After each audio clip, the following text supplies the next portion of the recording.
Hello मित्रों, जय श्री कृष्ण, जय माता जी, गुड मॉर्निंग। અને હાલો આપણે જઈએ પાણીમાં, થોડા પાણી વીણ નાખી તો કંઈ ના વીણી પાણી પીવા આવી હતી ને આપણે જાય બીજી વાર હાથી વારો આવી ગયો ને હાથી માગવા આપણે પાવડા એટલે પાણી પાવાનું ચાલુ કરવું છે એટલે ધોળિયા થઈ જાય ને એટલે આપણે પાણી હરખું હાલે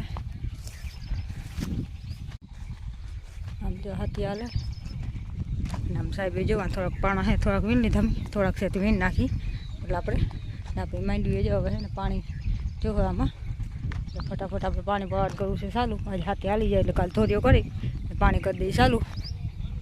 हालो मरी आगे ब्लॉग में थोड़ा पानी लोया है जावा वावा है ने वीणी नाखी थोड़ा आखड़ जाए विखरा राखे है।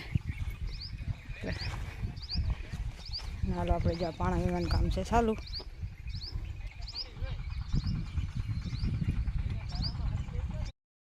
हेलो मित्रों, जय श्री कृष्ण, जय माता जी, गुड मॉर्निंग। आप जो मांडी में पानी चालू कर दीधुं वरसादનું કંઈ નક્કી નથી આવે કે ના આવે એટલે આપણે હાથની પહેલાં પી જાય એટલે આપણે કટકા મૂકી ટપકની લાઈનમાં ને એમાં આપણે છે ને નળું કાઢી નાખવાની થોડા મોટા એક કટકામાં છે ને આખા મોટા થોડા ગોખા કરી નાખવાના પાઇપથી એટલે એમાં છે ને ધોરીઓ ના કરવો પડે એનું પાણી આપણે ઓલું જઈ જાય અને વાંચું ઓલે હેઠેથી એમને ધોરીઓ કરવાનો હોય એટલે આમાં શું હોય કે ખાડા વધુ થાય થોડાક એટલે અત્યારે અહીંથી ચાલુ કરી દીધું છે આપણે પાણી આપણી માંડવી છે જો આવી છે ना मांडवी है गिरनार 4 આપણે પાણી કરી દીધું ચાલુ।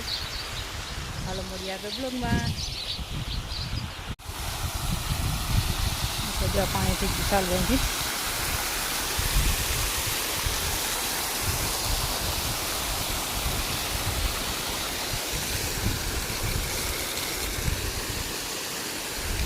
આ એકાયરી 1 2 3 4 15 20 પાટલા ભરી ગયા એકાયરી પાણી।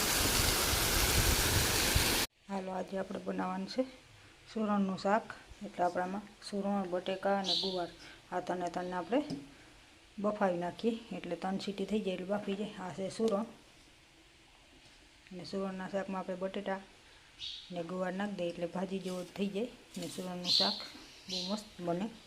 હાલ આપણે આને બાફી નાખીએ પછી હજી ટમેટા અને બધાની પ્યુરી કરી પછી આનો વઘાર મારી દેવાનો હોય આપણે નાખી દઈએ આને બાફવા।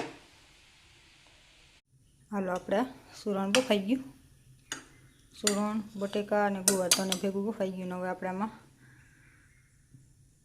ટમેટાની ગ્રેવી બનાવી લીધી છે અને આમાં છે આદુ લસણ ને મરચું ને આપણે તમારું બતાવવાનું બધો ગરમ મસાલો આવે એ બધો આપણે થોડીક ડુંગળીની પેસ્ટ છે આપણે લસણવાળી ચટણી ને આપણું રાઈ જીરું ધાણ એ બધું આપણે નાખી દઈને આપણે તેલ આવી ગયું હવે બધું મસાલો કરી ને આપણે વઘાર નાખી સુરણનું શાક। હાલો આપણે આમાં બનાવી નાખીને હવે આપણે આમાં નાખી દઈએ ટમેટા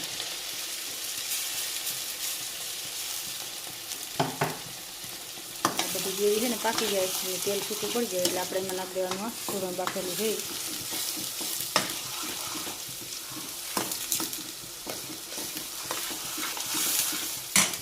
આપણે એમાં નાખી દઈએ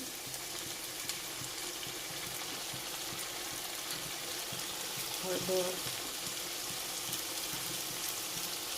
ગરમ મસાલો આપણે બાફવાનું નાખ્યું એટલે મીઠું થોડુંક કમ નાખવાનું આ નાખી દઈએ નિમક આપણે એમાં નાખ્યા હતા મરચાં એટલે આપણે થોડીક નાખી દઈએ લસણવાળી ચટણી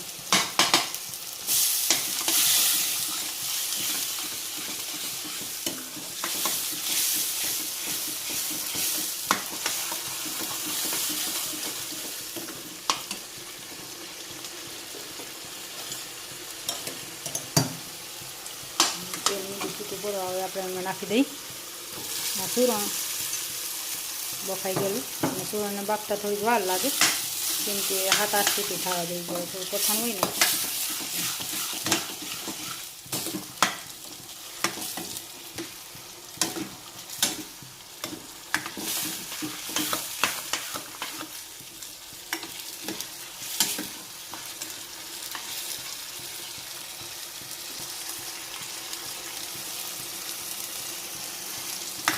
ચૂરણનું શાક બની થઈ ગયું રેડી.